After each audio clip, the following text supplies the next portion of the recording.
Assalamualaikum warahmatullahi wabarakatuh. Perkenalkan, nama saya Seni Sonia Andriani dengan NIM 11221074. Dengan mata kuliah Studi Kelayakan Bisnis dengan dosen pengampu Ibu Perwanti. Di sini saya akan menjelaskan tentang studi kelayakan bisnis tentang bisnis rice bowl.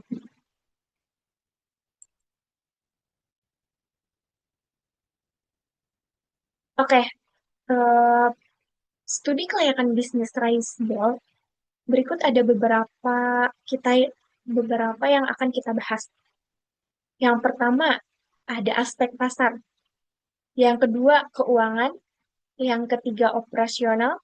Yang keempat, legalitas. Dan yang terakhir, bagaimana sih dampak sosial dan lingkungan usaha bisnis rice bowl ini? Oke, kita akan bahas satu persatu. Yang pertama, aspek pasar. Yang jadi target utama yaitu mahasiswa dan anak kos radius 3 sampai 5 kilometer. Pasar sekunder yaitu pekerja kantoran dan keluarga muda.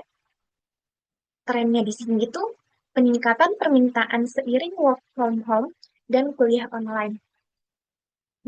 Strategi pemasarannya itu sangat hemat biaya karena kita bisa menggunakan Instagram, TikTok, WhatsApp, komunitas lokal, kayak misalkan komunitas bikin grup komunitas anak-anak kos atau apapun itu ya.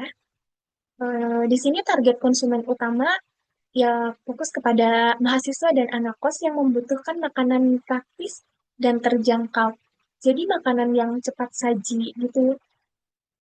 Pasar sekunder meliputi pekerja kantoran dan keluarga muda. Tren work from home dan kuliah online mendorong permintaan pesan antar makanan yang terus meningkat. Strategi pemasaran gratis melalui media sosial dan word of mouth. Jadi kayak mulut ke mulut. Ih, di sini enak loh, rice bowl-nya. Seperti itu ya. Jadi untuk menjangkau si para pembeli atau konsumen. Yang kedua di sini ada keuangan. Modal awalnya itu sekitar 250.000 hingga 350.000. Harga pokok produksi atau HPP per porsinya itu 12.000. Harga jualnya itu 20.000. Laba bersihnya per porsi otomatis jadi 8.000.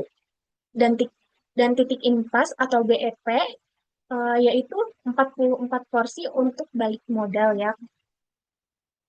Modal awal yang dibutuhkan relatif kecil, sekitar 300 ribuan, sudah termasuk bahan baku dan kemasan. Harga pokok produksi per porsi sekitar 12.000 dan harga jualnya itu 20.000, menghasilkan laba bersih 8.000 per porsi. Titik impas yang tercapai hanya 44 porsi yang merupakan target realistis bagi bisnis rumahan. Oke, next selanjutnya yang akan dibahas yaitu aspek operasional. Yang pertama kita itu lokasi ya. Lokasinya itu pasti pasti di dapur sendiri dengan standar yang higienis. Yang kedua, proses produksinya itu kita menggunakan sistem pre-order, produksi sesuai pemesanan. Sumber dayanya, sumber daya manusianya, pemilik usaha mengelola semua peran dari memasak, admin, dan maupun packing. Produksi ini dilakukan di dapur rumahan dengan menjaga kebersihan yang ketat. Masa sih di rumah sendiri ya kan? Sistem pre-order menjadi kunci efisien dengan pemesanan dibuka 1 sampai 2 hari sebelumnya produksi sesuai pesanan. Semua proses dijalankan sendiri oleh pemilik bisnis sehingga biaya sumber daya manusia bisa ditekan.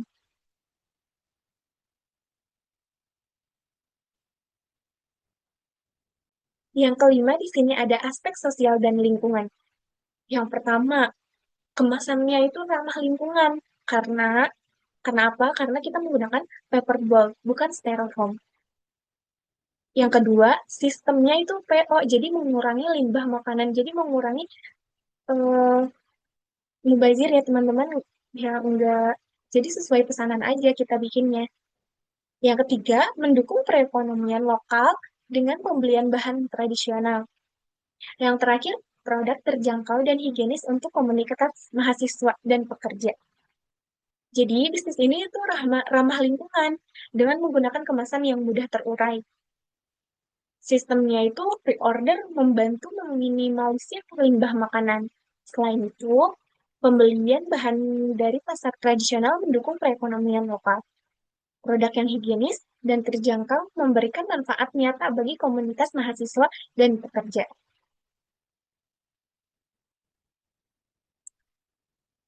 Jadi kesimpulannya, usaha resbol dengan modal minim sangat memungkinkan berhasil.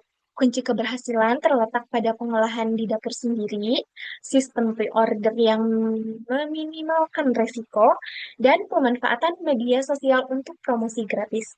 Bisnis ini tidak hanya menguntungkan secara finansial, tetapi yang memberikan dampak sosial dan lingkungan yang baik. Mas waktu dan telah menonton video ini dengan seksama.